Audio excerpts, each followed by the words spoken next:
desde el ojo hasta el papel, y sordas palabras que conspiran incesantes contra mí, me llevan preso ante ti, sin argumentos, sin sentencias, sin oír. Hola, ¿qué tal a todos? Pues bienvenidos. Vamos a continuar con el curso de Biología Matemática y seguimos platicando sobre sistemas excitables, y esta vez vamos a empezar a ver uno de los ejemplos interesantes, que es el sistema de Hodgkin y Huxley. El modelo de Hodgkin y Huxley, pues es un modelo adaptado mediante datos experimentales tomados de mediciones de actividad eléctrica en unas neuronas especiales ahí del calamar, ¿no?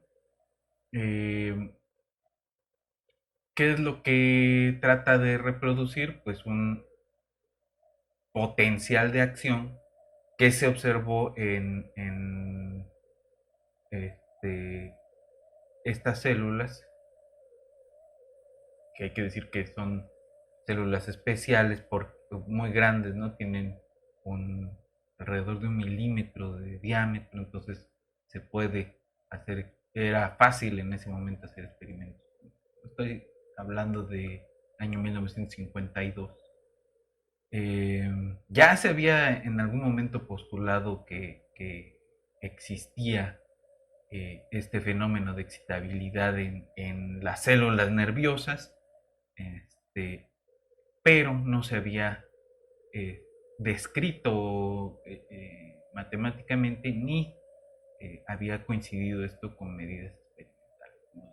Entonces, ese es uno de los aportes de Hodgkin y Huxley. Digo, el modelo por sí mismo no es realmente explicativo de la fenomenología, pero sí apunta sobre un camino que se ha recorrido durante bastantes años, y que en eso radica su importancia, ¿no? Entonces, hoy vamos a revisar un poco de eso. Antes de empezar a hacer la matemática, pues quisiera que voltearan a ver la siguiente imagen, que representa eh, una neurona. Esta es la caricatura de una neurona general, ¿no? Es en esta parte de acá, esta parte larga es el axón. Eh, Acá tenemos lo que se llama el soma, y estas ramificaciones se llaman las dendritas. Ahora, eh, cuando dos neuronas se conectan se le llama la sinapsis. Y lo que está ocurriendo es que hay neurotransmisores que producen ahí cierto tipo de actividad, ¿no? Entonces, este es el esquema, la caricatura de una neurona. ¿Qué es lo que está pasando al interior de la neurona? Es decir, eh, otra vez, la forma caricaturizada de ver esto, pues es que hay un impulso eléctrico transmitiéndose. Pero ese impulso eléctrico, ¿de dónde salió? Eh, entonces, un poco el truco interesante que usaron Hodgkin y Huxley, pues fue pensar en la membrana de esta célula, sobre todo de esta parte que es donde hicieron las mediciones, que es el axón. Y en el calamar, pues hay un axón que atraviesa todo el cuerpo, que se llama el axón gigante. Y ese fue donde hicieron los experimentos. Y lo que hicieron fue pensar en la actividad eléctrica que estaba ocurriendo en la membrana de esta célula como un circuito, ¿no? Eh, y luego para la propagación, pues tuvo que pensarlo como un cable. Digo, son aproximaciones bastante gruesas, pero es la forma en la que se aproximó en ese momento, ¿no? Entonces, un poco la caricatura de esa idea está en la siguiente imagen. Eh, parte del trabajo que vamos a hacer hoy pues, es construir esta expresión que tenemos acá arriba, que representa eh, la actividad eléctrica en la membrana de esta célula cuando fijamos el voltaje, ¿no? Cuando no hay diferencia de voltaje en una parte y en otra de la membrana. Hay diferencia de voltaje, hay un potencial adentro de la célula, ¿no? Entre la parte interior y la parte exterior, ¿no? Se llama el potencial de Nernst.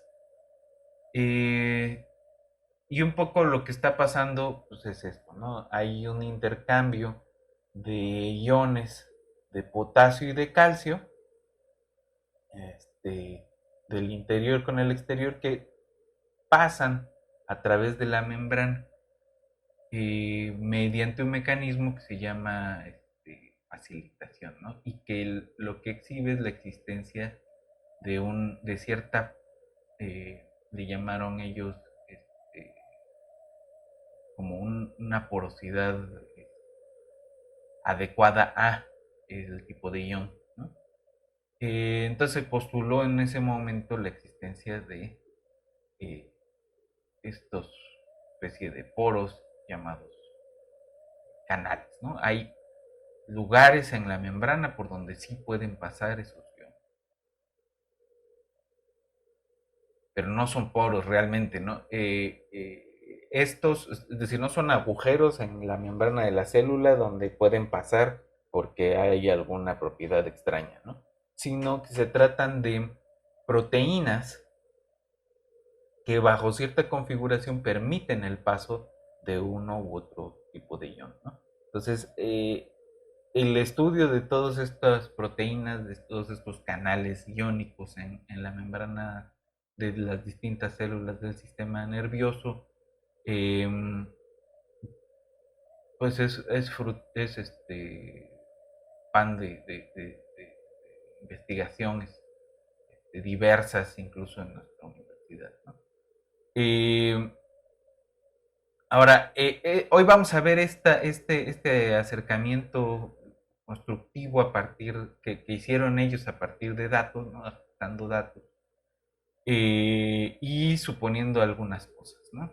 En primera, se descubrió o sea, se descubrió experimentalmente que era correcto después, pero ellos supusieron, ¿no? Que en principio por los datos experimentales había permeabilidad de la membrana celular al paso de estos iones de sodio y de potasio.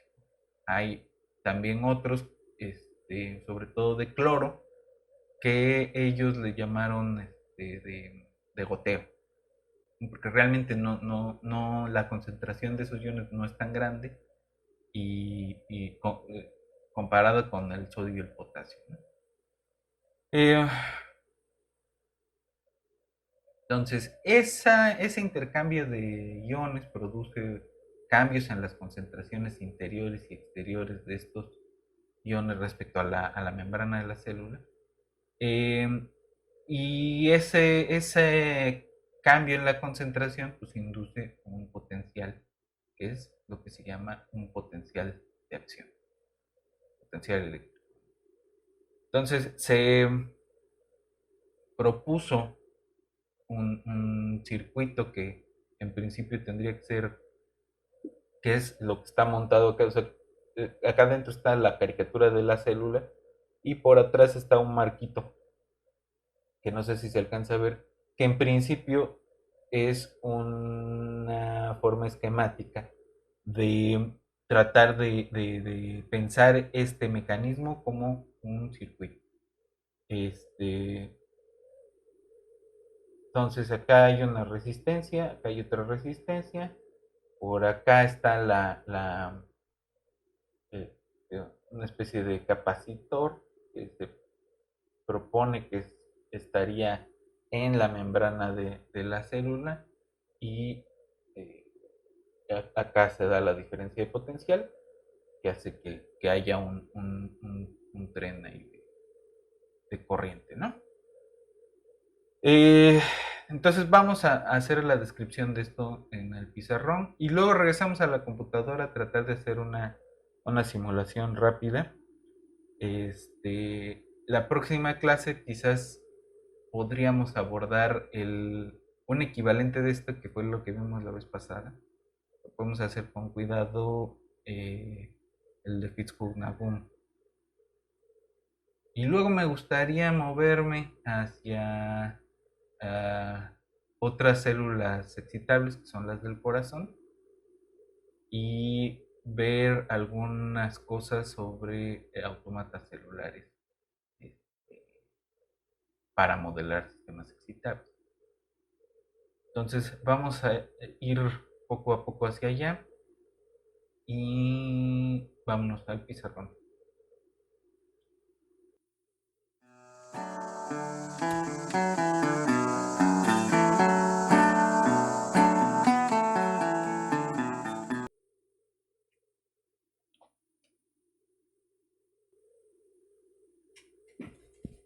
Bien, entonces, ¿cómo es la formulación matemática que hicieron Hodgkin y Huxley? Este,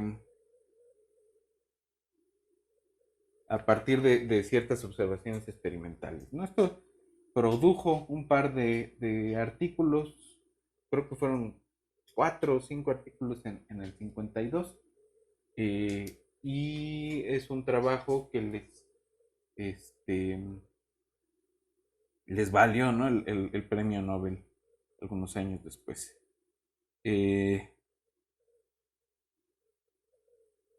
Entonces decíamos, la diferencia de concentraciones en el interior y el exterior de la membrana celular, acuérdense, estamos hablando de concentraciones de potasio,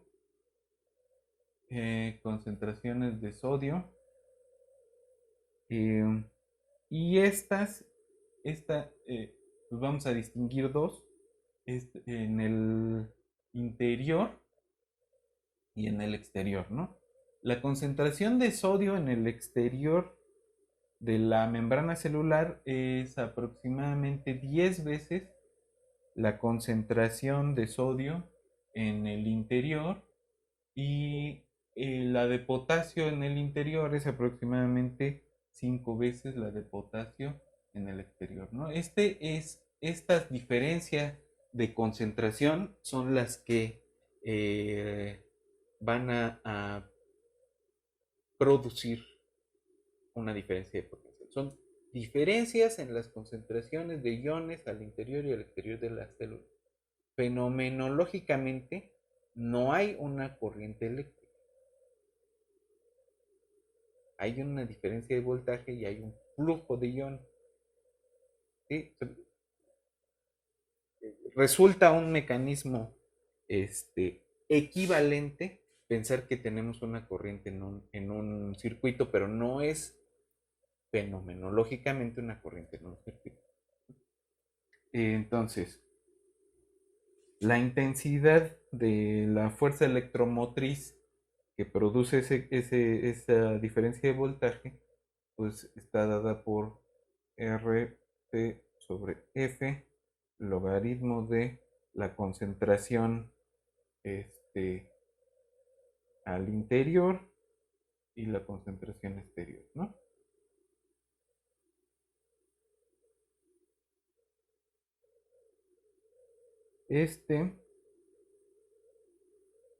RT y F son constantes. No es necesario discutir demasiado de esto. Ok.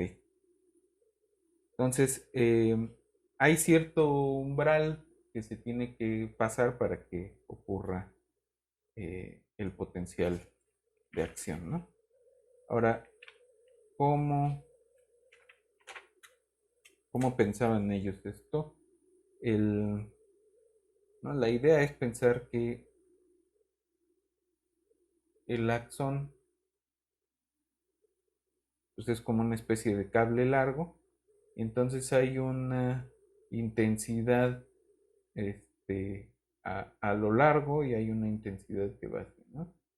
La intensidad este, de la membrana.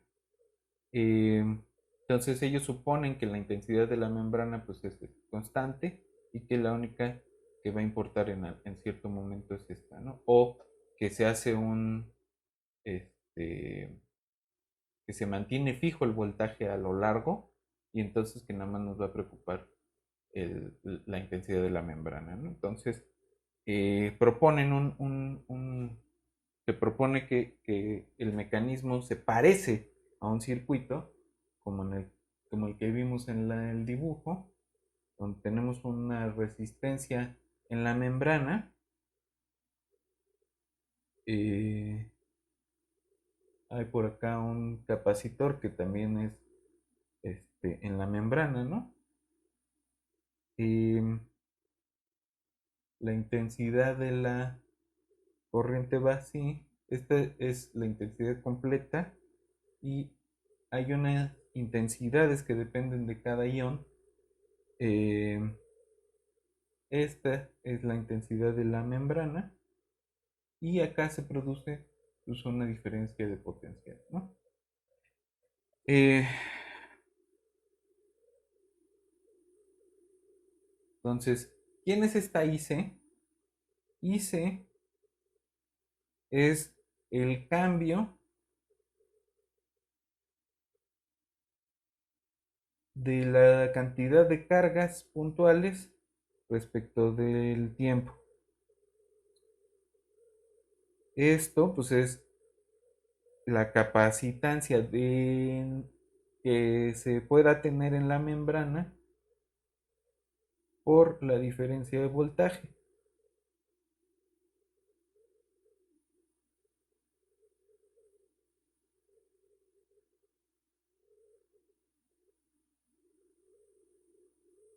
Y además, por otro lado, esta IC pues es el, la intensidad que se tiene a través de la membrana menos lo que se debe a los diferentes iones, ¿no? Esta que se debe al intercambio de iones, esta intensidad que depende del intercambio de iones, pues la vamos a separar después entre los que corresponden a potasio, a sodio, perdón, son iones, a potasio, a sodio, y lo que corresponde a los que fundamentalmente son de cloro, que les llamamos de goteo, ¿no? Entonces, vamos a ver. Pues, acordémonos de esta parte y entonces la expresión con la que vamos a jugar un rato es IC igual a CM por dB dT, perdón, IM más I de los iones, ¿no? Ok, ahora esta I de los iones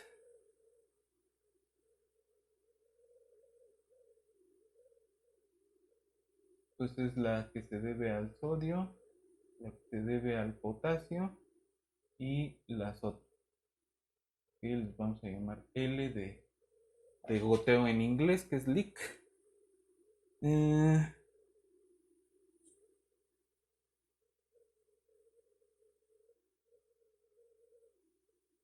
Entonces, si le llamamos E al potencial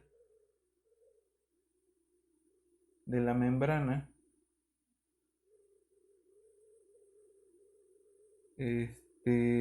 Y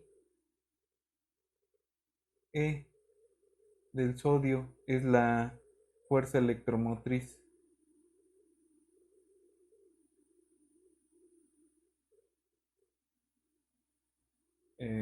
debida al intercambio de sodio.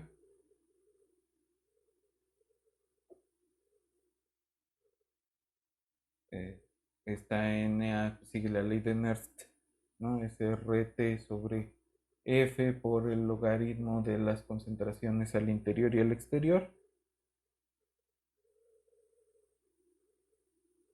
Perdón, al exterior sobre el interior, ¿no?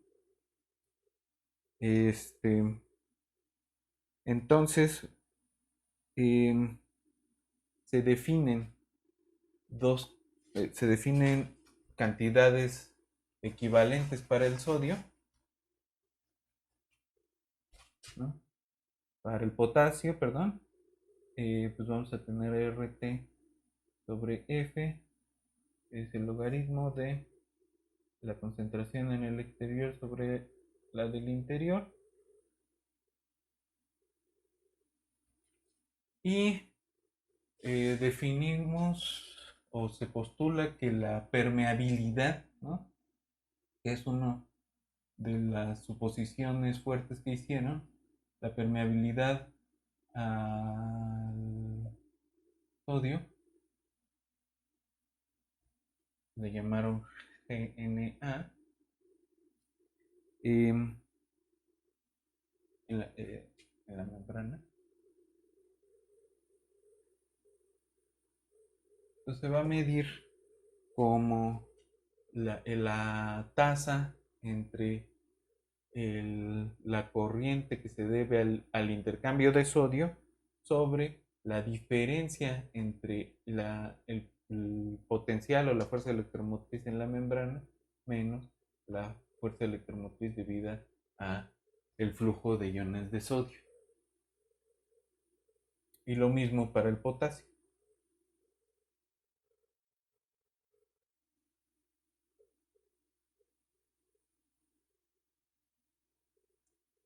Y luego estas pues se fueron midiendo experimentalmente y se fue ajustando lo demás, ¿no? Entonces, lo que se tiene es un sistema con tres ecuaciones en principio. Tenemos una para el voltaje, pues que es una función que depende de B, de G, NA y de GK,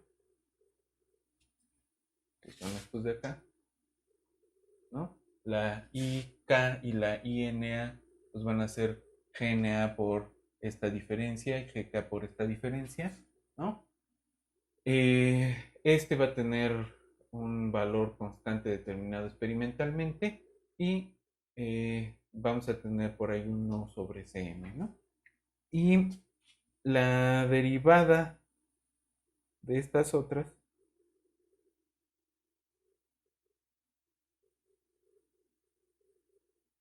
pues son funciones también que dependen del voltaje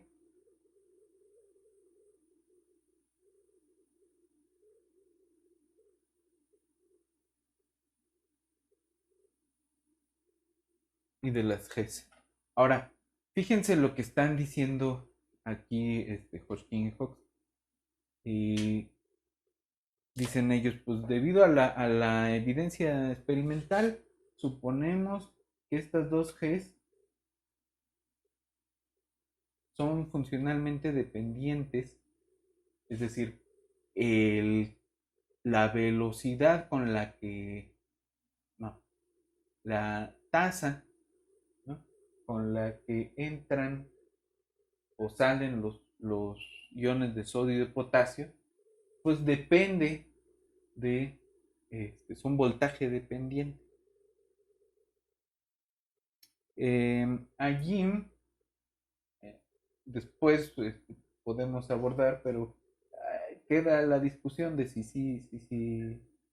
son siempre voltaje dependientes. Digo, en el experimento que hicieron ellos con el el axón gigante del calamar, pues ahí hay evidencia experimental de que sí son voltaje dependientes, pero pues va a haber algunos canales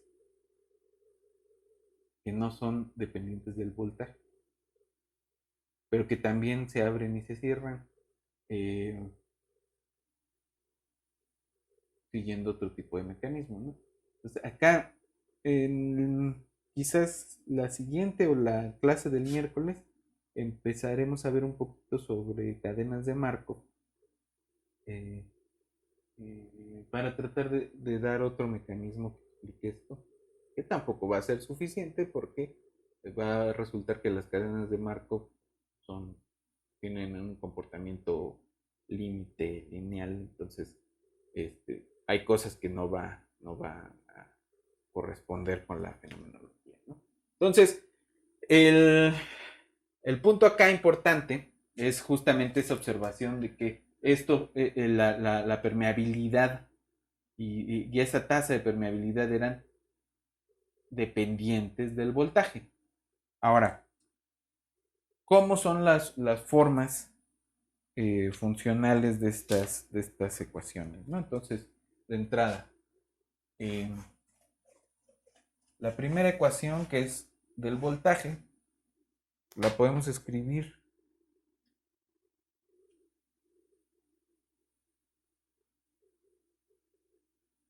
usando la que teníamos acá como 1 sobre la conductancia de la membrana eh, por I menos la I que se debe al sodio, que la podemos escribir como NGNA por la diferencia de este.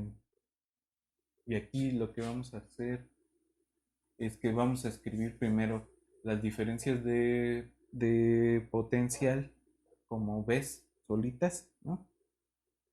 Esto es NAE menos ENA E menos EK y vamos a llamarle a pues lo que corresponde a la fuerza electromotriz este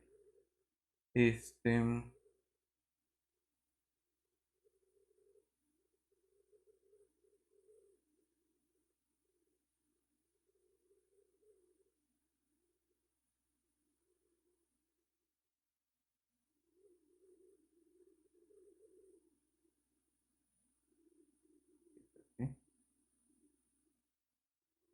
No, es, son estos, ajá, menos la fuerza electromotriz de que va en contra del movimiento de los iones, ¿no? Entonces es y este es así. Y entonces el, la expresión E menos lo que sea, vamos a ponerle así, la podemos poner como el voltaje completo del circuito este teórico que se tiene menos el que corresponde al sodio sí, perdón, al ion sí. Entonces, esto implica que podemos escribir la ecuación para B como 1 sobre Cm por I menos GNA por B menos BNA menos GK por B menos BK y menos GL por B menos BL. Esta se le pone un gorrito porque se va a aproximar experimentalmente, entonces no necesitamos una ecuación más para esa. Y ahora viene otra observación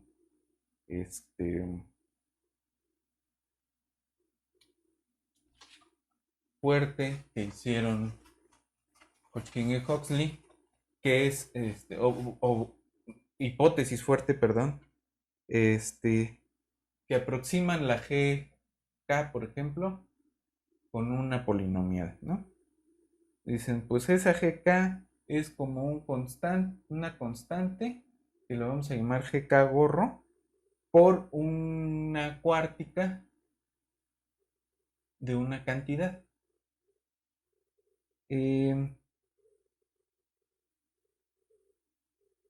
esta constante, dicen, pues la vamos a ajustar, se ajusta con datos experimentales, y esta n es una cantidad o una función que corresponde a esta ecuación diferencial. N cambia con el tiempo como alfa n por 1 menos n menos beta n por n.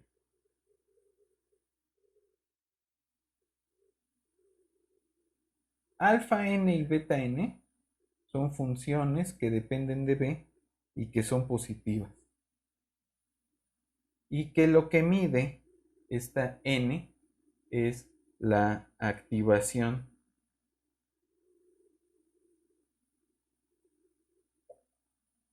de los canales de potasio.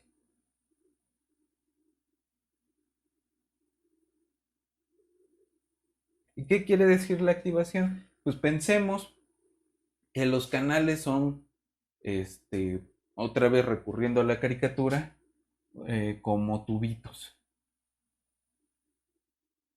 Entonces un tubito con una entrada y con una salida, estos tubitos pues, son más o menos flexibles y viven en la membrana de la célula. Y esos tubitos tienen, pues, ¿cuántas configuraciones pueden tener? Pues dos tapas cerradas es una configuración, ¿no? Que es inactivado o listo para abrirse, ¿no? Es el estado en reposo. El, el estado con una tapita de entrada es el abierto, ¿no? Aquí ocurre el paso de aquí a aquí es la activación. Abierto, abierto, ¿no? Y luego ocurre que después del potencial de acción, pues tenemos este cerrado, pero este abierto, ¿no? Este paso de acá para acá es la inactivación, ¿no? Pasa al estado refractario. Y el regreso, que nunca he entendido bien si el término se traduce como desactivación o deactivación. A veces en unas discusiones que tuvimos bastante fructíferas ahí con Marco Herrera Valdés, este, decíamos si no era desinactivación, ¿no? Que es el proceso de ir de acá a listo para abrirse, ¿no? Entonces ese es en esencia el mecanismo que ellos están persiguiendo, ¿sí? Entonces, esta n lo que mide justamente es este paso de aquí para acá en el caso de potasio. En el caso y lo que ocurre con el potasio es que va de aquí para acá y rápidamente va de regreso, ¿no? No hay un proceso tan lento de inactivación, ¿no? Es casi instantáneo. Entonces nada más van a necesitar esa de aquí. Para el caso del sodio, sí hay un proceso un poco más lento y tienen que medir las dos variables y se hacen unas dos ecuaciones más Aquí voy a guardar la que ya teníamos para el voltaje, ¿no? Voy a hacer una cajita acá y vamos a guardar B punto es igual a 1 sobre Cm por I menos GNA, B menos BNA, PK, B menos BK y la de las L, ¿no? PL, B menos B. Esta ya es una constante determinada y estas dependen del voltaje, ¿no? Entonces, y van a depender esta, la GK, como esta cosa, y se propone también que la GNA pues tenga una forma aproximada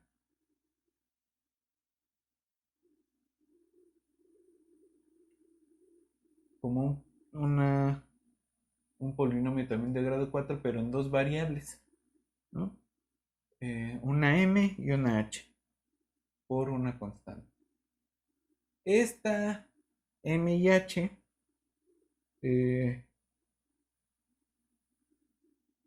pues son la activación y luego la desactivación del sodio, ¿no? Eh, entonces, la m viene dada por la ecuación diferencial alfa, alfa de m, que es una función del voltaje también, 1 menos m menos beta m por m, y la h es alfa h por 1 menos h menos beta h por h. Eh,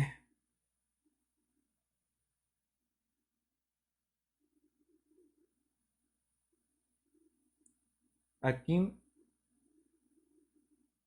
se introducen unas taus que corresponden a cada uno de los subíndices, eh, que se ven, que son tiempos, ¿no? De tiempos correspondientes, que son axi más beta xi, ¿no? Estos son voltaje dependientes y pues vamos a usar los valores este,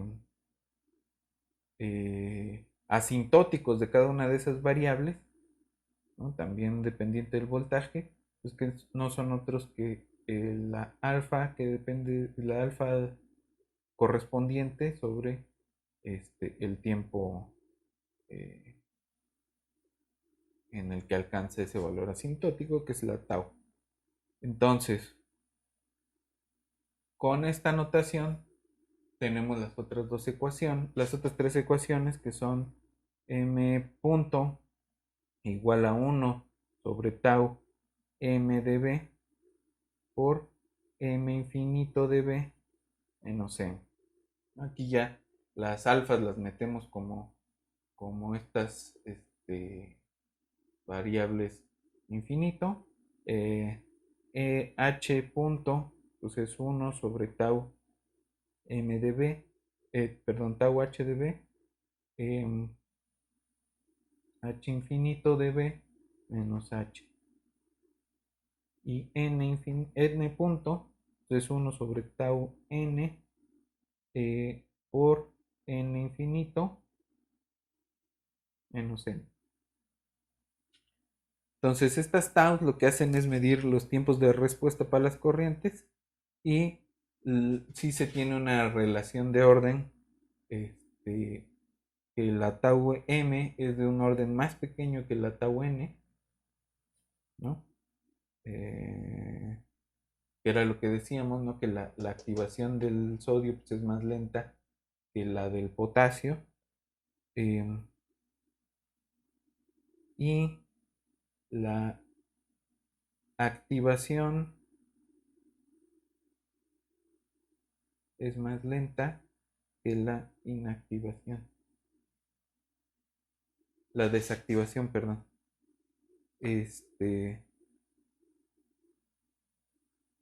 Ok.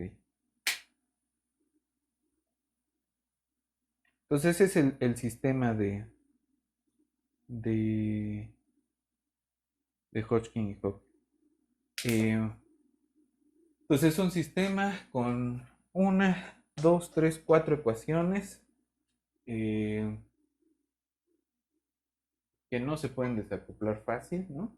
Entonces, lo que hicieron ellos pues fue resolverlas numéricamente y hacer simulaciones de, de,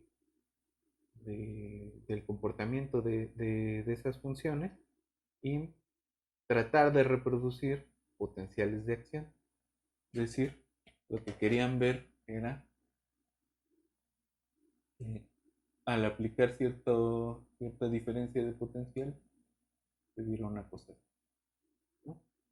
Eh,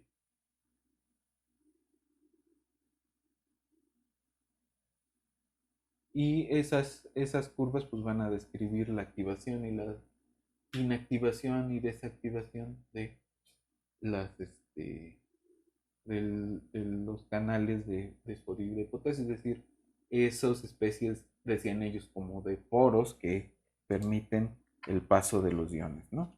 Entonces, les voy a dejar aquí a la parte descriptiva. Vámonos unos momentos a la computadora y la siguiente sesión vamos a partir de este sistema y vamos a decir, bueno, supongamos que varía a lo largo del axón, ¿no?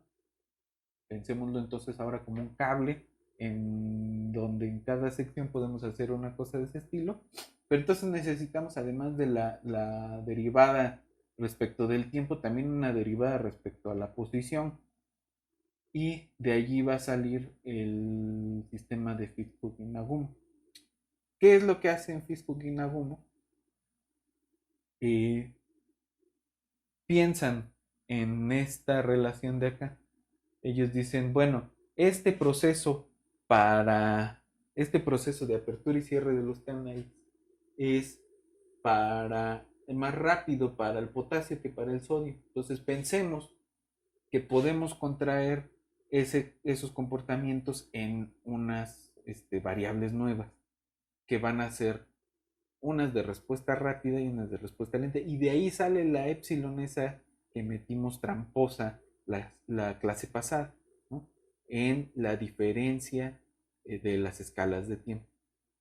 Entonces, pero de eso vamos a hablar con más cuidado en la siguiente sesión.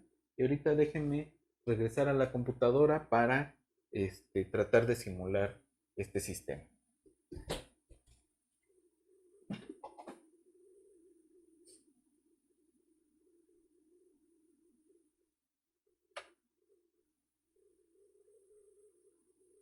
Entonces estamos ya acá otra vez en la computadora. Vamos a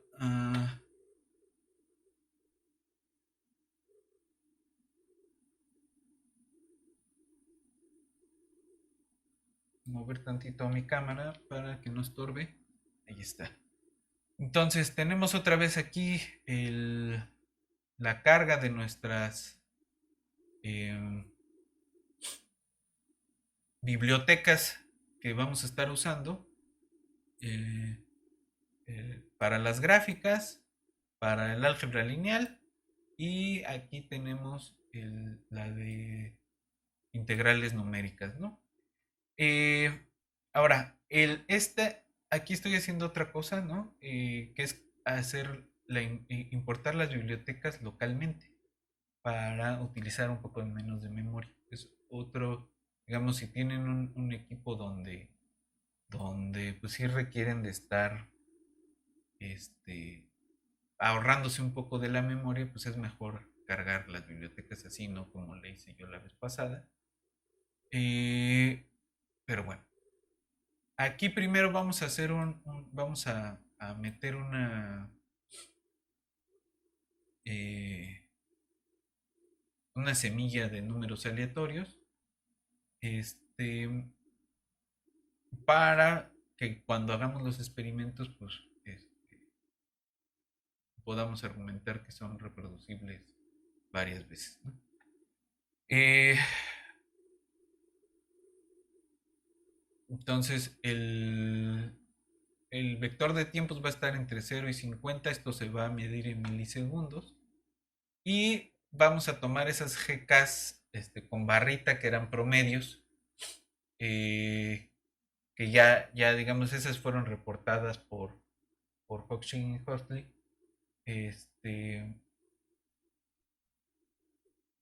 Entonces tenemos la GK de 36. Estos son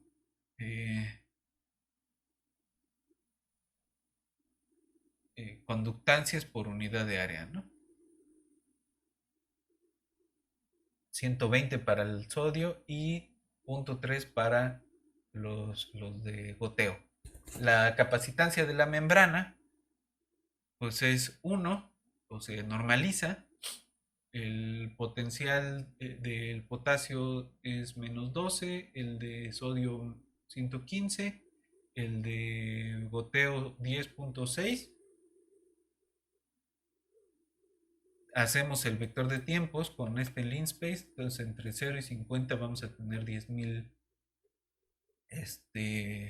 10.000 pasitos y definimos, ¿no? La alfa es 0.01 por 10 menos la Bm sobre la exponencial esta, ¿no? La beta también, que estos son los valores asintóticos, pues.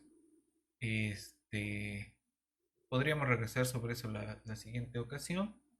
Entonces se definen también las alfas para H y para M de la misma forma. Y los infinitos, n infinito, m infinito, h infinito. Y aquí se va a dar un estímulo, ¿no? Entonces una de pasos. Lo que tenemos es, pensando en el experimento, pues es fijo el voltaje y de repente sube, ¿no? A partir del tiempo 1, hay una depolarización, ¿no? De 150 a 50 y ese es el estímulo externo que vamos a estar simulando. Ahora, las derivadas, ¿no? dy pues es un vector de ceros con 4 columnas y esas las vamos a rellenar con lo que va a corresponder a al voltaje de la membrana, a la N, a la M y a la H. Y calculamos, ¿no? Esta es la V, ¿no? Es N a la 4, M al cubo por H, y ya aquí están definidas bien las funciones, ¿no? Y esto es para H, N, M y H, y nos va a regresar esa de Y. Un estado pues va a venir dado por el voltaje, la N, la M y la H, y de una vez le decimos que BY es la solución del sistema,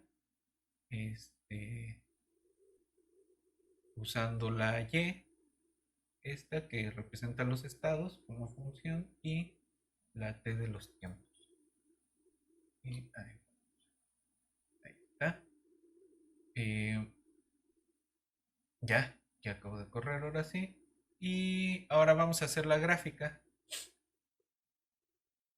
Este es del estímulo, ¿no? Entonces lo que vamos a dibujar es la T contra el I de B. Y el potencial de la neurona, pues es T contra el voltaje y las trayectorias que van a exhibir ciertos ciclos límites para esta es la BY0, es decir, voltaje contra la N y el voltaje contra la M, ¿no? Es decir, la activación del potasio y la activación del sodio. Eso es lo que vamos a ver aquí. Aquí está primero el estímulo, ¿no? Tenemos este es un estímulo doble, ¿no? Tenemos en el 1, subimos y luego se depolariza, ¿no? Y aquí están entonces los dos picos que corresponden al potencial de acción. ¿no? Aquí estamos el voltaje contra el tiempo. Pop, sube, baja. Y este es el voltaje contra N y contra M, ¿no? Están exhibidos numéricamente los ciclos límites que corresponden. Ahora vamos a ver cómo se comportan las activaciones de sodio y de potasio y la desactivación del sodio, ¿no? Y ahí están, ¿no?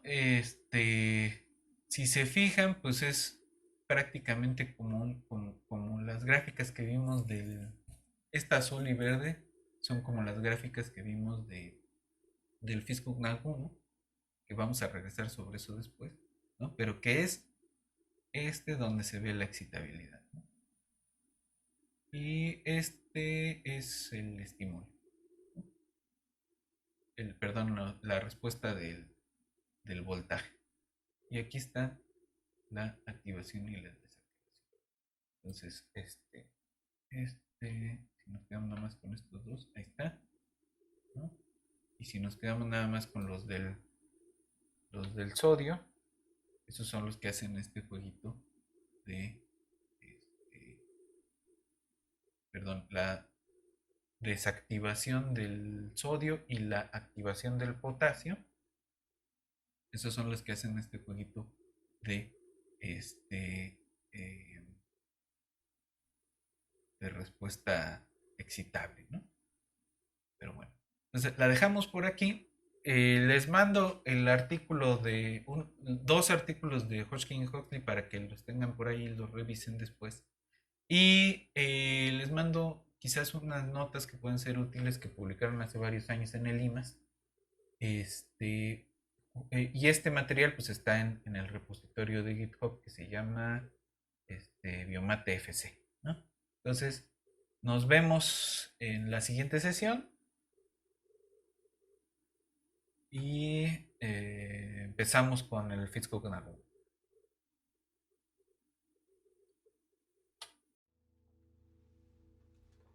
My mom was a tailor. She sewed my new blue jeans. My father was a gambler down in New Orleans.